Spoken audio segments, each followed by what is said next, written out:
आता बातमी राजकीय वर्तुळातून शरद पवारांची डिनर डिप्लोमसी पाहायला मिळते।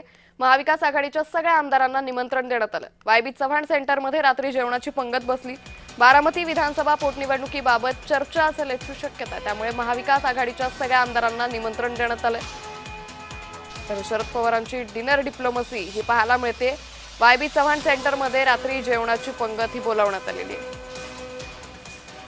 तर बारामती विधानसभा पोटनिवडणुकीबाबतही चर्चा होण्याची शक्यता ही वर्तवली जाते। तर अजित पवारांच्या निधनानंतर बारामतीची पोटनिवडणूक ही जाहीर झालेली आहे, त्यामुळे ही पोटनिवडणूक बिनविरोध होण्याची शक्यता असतानाच आता मात्र महाविकास आघाडीकडून ही डिनर डिप्लोमसी पाहायला मिळते।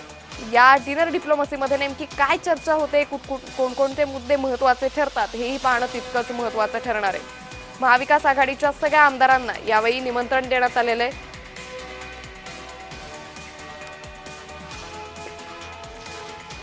तर वायबी चव्हाण सेंटरमध्ये रात्री जेवणाचा निमंत्रण हे सगळ्या महाविकास आघाडीच्या आमदारांना देण्यात आलेले आहे। शरद पवारांनी या सगळ्या कार्यक्रमाची तयारी केलेली आहे। शरद पवारांकडून डिनर डिप्लोमसी होते असं सध्या दिसून येत आहे। आज रात्री महाविकास आघाडीचे हे सगळे आमदार एकत्र असतील। वायबी चव्हाण सेंटरमध्ये रात्री डिनर डिप्लोमसी होणार आहे।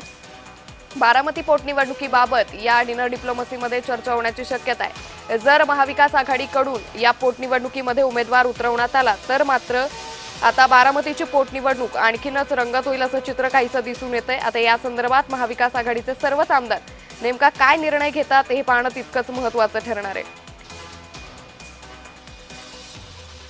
या संदर्भात अधिक माहिती घेऊयात आमच्या प्रतिनिधी ज्योत्स्ना गंगणे यांच्याकडून।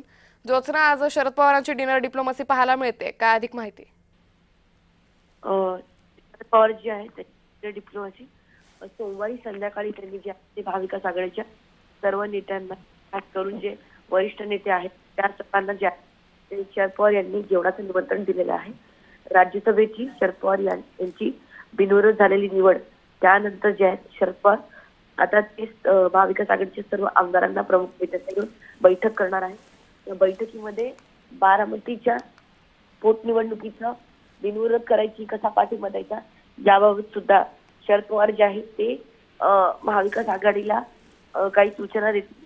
आणि सर्वात महत्त्वाचं म्हणजे अमेरिका आणि इराण यामध्ये जे युद्ध सुरू आहे त्याच्यानंतर एकूणच महाराष्ट्रामध्ये इंधन तुटवड्याची परिस्थिती आणि विरोधकांनी अधिवेशनामध्ये घेतलेल्या भूमिका या संदर्भात सुद्धा विरोधक एकूणच महाविकास आघाडी जे आहे शरद पवारांना माहिती देतील आणि इथून पुढे महाविकास आघाडीची रणनीती कशी असेल याबाबत सुद्धा शरद पवार आणि महाविकास आघाडीच्या नेत्यांमध्ये चर्चा होईल।